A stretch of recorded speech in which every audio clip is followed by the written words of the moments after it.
Fala, meus queridos amigos, como estão vocês? Vocês estão bom, né? Conforme os anos vão passando, a tecnologia das coisas vai melhorando, fazendo com que as antigas sejam substituídas, e isso nunca teve tão rápido. Em poucos anos, a gente foi do vinil pro CD, e do CD pro MP3, e agora nem baixar mais música a gente baixa, né? Isso só para dar um exemplo. Então agora você vai dar uma olhada em umas tecnologias que já bombaram e que hoje a gente nem usa mais, mas por um bom motivo. Então, vambora!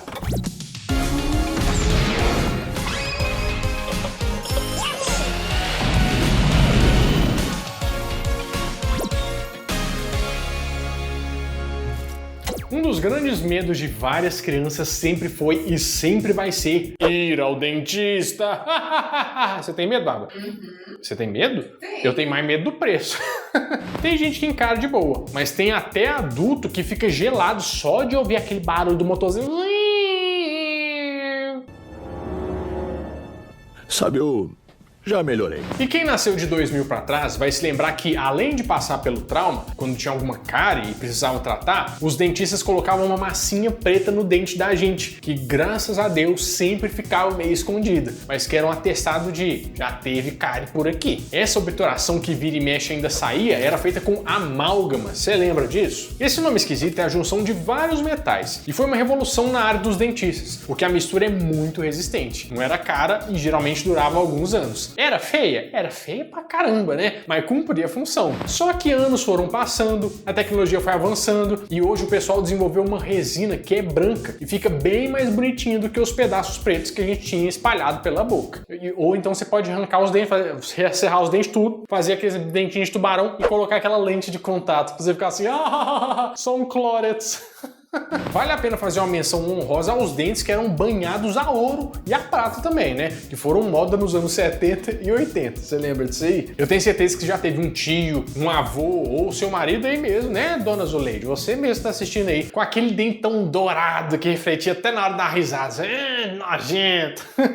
Ainda bem que a moda passou, né? E até esses eram melhores do que as primeiras obturações que a humanidade já fez. Ó, lá na Itália esses tempos encontraram um fóssil que tinha 2 dentes obturados. No buraco onde tinha cárie, eles usaram um material chamado betume, que nada mais é do que a gente usa hoje em dia para fazer nosso asfalto, né? Mas, gente, esse fóssil era de 13 mil anos atrás, pelo menos, né? E você sabe por que a amálgama não é mais usada? Lembra que eu falei que era uma mistura de vários metais? Pois é, um deles era o mercúrio, que se você já teve esse termômetro em casa, você sabe que é perigoso pra caramba, né? Ele pode causar intoxicação caso a pessoa fique engolindo um pedacinho ali da obturação. Por isso é até recomendado que você vá no dentista e troque suas obturações antigas, se ainda tiver. Então fica a dica, tá? NetShow também é saúde e combatendo aí o medo do dentista. Só o preço que eu fico com medo ainda.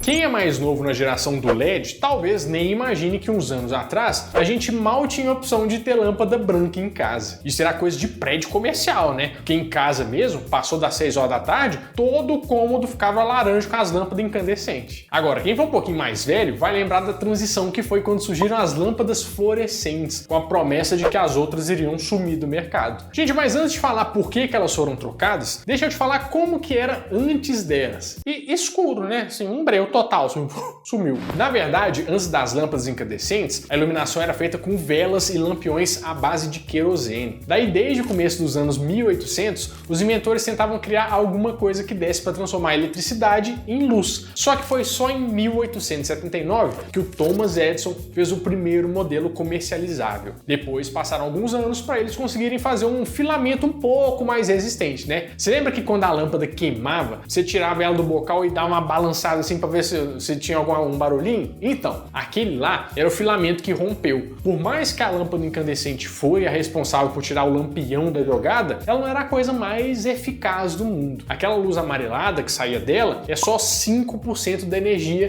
que está sendo gasta, sendo que os outros 95% é liberação de calor. Só quem já desrosqueou uma lâmpada usando um pano sabe o tanto que elas ficavam quentes, né? E foi por causa dessa eficiência terrível que o Brasil chegou até a proibir a comercialização lançado em 2010 nas potências mais altas. A fluorescente funciona de um jeito diferente, e esse assunto vai ter que ficar para um outro vídeo, né? Mas basicamente ela tem metais e gases internos que reagem e foram adaptadas para o dia a dia para poder substituir a incandescente. Isso porque ela é mais econômica, esquenta menos e dura um tanto a mais.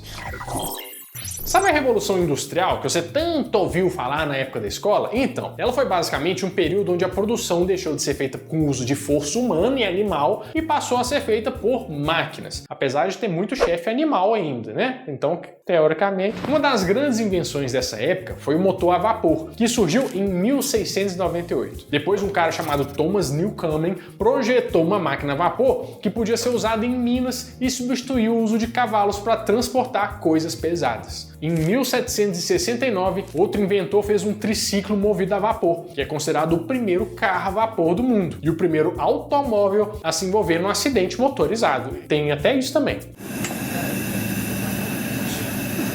Depois que o James Watt aprimorou o projeto do motor do Thomas, que eu falei agora, daí o bicho pegou e a produtividade das fábricas aumentou muito, porque agora as máquinas eram mais potentes e aqueciam mais rápido. Dirigível, trem e até carro movido a vapor foram feitos, e foi aí que o mundo ficou mais rápido. Só que olha o rápido dos caras. Antes uma carruagem andava a 12 km por hora, e agora um trem conseguia viajar por horas a 45 km por hora. Apesar dos motores a vapor existirem 100 anos antes do motor de combustão interna, que é esse que a gente usa até hoje, o carro a vapor foi feito junto com o carro a combustão. Daí, como aprimoraram o refino do petróleo muito rápido, o vapor foi desaparecendo e sendo substituído pelos motores combustíveis tipo gasolina e diesel. Elas têm um lado positivo, porque são bem mais potentes, mas o negativo é que fazem mal para o meio ambiente. Agora, dando uma de mãe de nar, daqui a pouco vai ter um vídeo aqui no NetShow falando que a gente abandonou os motores de combustão e fomos para os motores elétricos. Anota aí, mas tá caro ainda, hein? Nossa senhora.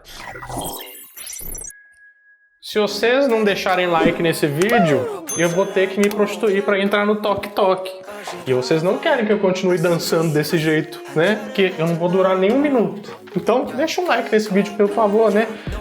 Pedrinho, eu nem sei as músicas. Desde quando o computador pessoal surgiu, o mouse de bolinha surgiu junto e ficou por um tempão tendo mudanças assim bem pequenininhas. Para quem não faz ideia do que seja um mouse de bolinha, é que antigamente as coisas precisavam ser um pouco mais mecânicas e o mouse tinha no meio uma bola de metal pesada que era revestida com uma borracha, né? E que rolava conforme a gente mexia no mouse ali para indicar onde que a setinha do computador tinha que caminhar na tela. O primeiro mouse, antes de chamar mouse, surgiu em 1968. Mas do jeito que a gente conheceu, foi só em 1983 e começou a ser vendido pela Apple. A Microsoft só exigiu um mouse depois de lançar o Windows 3.1 em 1992. Microsoft makes software that makes computers work for you. Mas também tinha modelo desde 1983. Inclusive foram eles que deram o nome de Microsoft Mouse. Em 99, a Microsoft fez um evento de lançamento e uma das coisas apresentadas para o público era uma mudança no mouse. Foi aí que surgiu o primeiro mouse óptico. Pode parecer bobeira, né? Mas isso foi muito inovador, porque o mouse de bolinha não era muito preciso, né? Quem curte jogar assim no mouse ia estar no sal, porque assim, nossa senhora, precisão zero. Fora que a bolinha acumulava sujeira e podia prejudicar os sensores internos. O mouse a laser é mais preciso, funciona em qualquer superfície que não seja refletiva e é mais protegido também. Agora comenta aí se você era doido para pegar essa bolinha do mouse e tacar em alguém, porque todo irmão fazia isso com o irmão mais novo, né? Você era pesado aquele negócio ali, hein? E vale lembrar também que teve uma época que todas essas coisas, desde o mouse, o computador, passando pelo telefone fixo, até o controle do videogame, tudo tinha uma versão transparente. Você lembra disso? Quando o acrílico começou a bombar, a indústria achou muito moderno não passar uma tinta para que fosse possível você ver todos os chips que tinham lá dentro. Mas depois de uma década vendo os componentes, essa moda deu uma passada, né? Até porque ninguém conseguia ver mais. Ninguém tinha saco.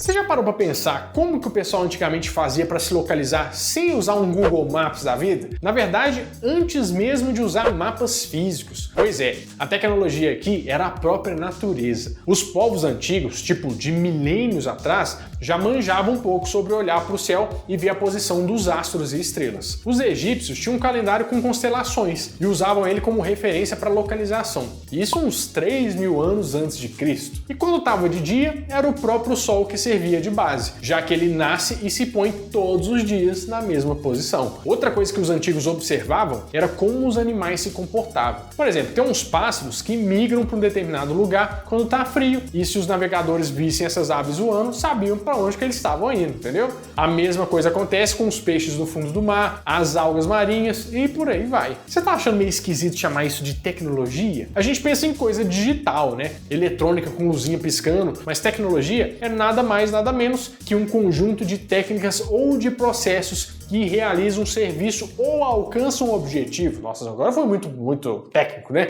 Talvez você não ache útil saber que a maritaca, quando tá frio no sul, voa pro norte. E se você segue ela, você sai lá no norte também. Mas o povo de antigamente achava isso muito útil. Lógico que a bússola existe tem um tempão, né? Desde o século I depois de Cristo, e foi inventada pelos chineses. Quando os europeus dominaram essa tecnologia, ficou mais fácil se localizar, porque a agulha magnetizada sempre vira pro norte da Terra. É muito louco pensar que o pessoal conseguia se guiar pela posição das estrelas, das constelações e para onde os bichos iam, né? E de onde eles vinham. Mas ainda não tinha um mapa com tudo que existia no mundo. E é mais louco ainda pensar que mesmo hoje em dia, ainda a gente não tem, né? Tem alguns lugares que ainda não foram explorados. Vai lá saber o que a gente vai encontrar por lá. Pensando bem, o que você acha que a gente encontraria nesses lugares? Talvez o Kinder Ovo a R$1 novamente seja uma boa opção. Kinder Ovo realiza 3 desejos de uma só vez.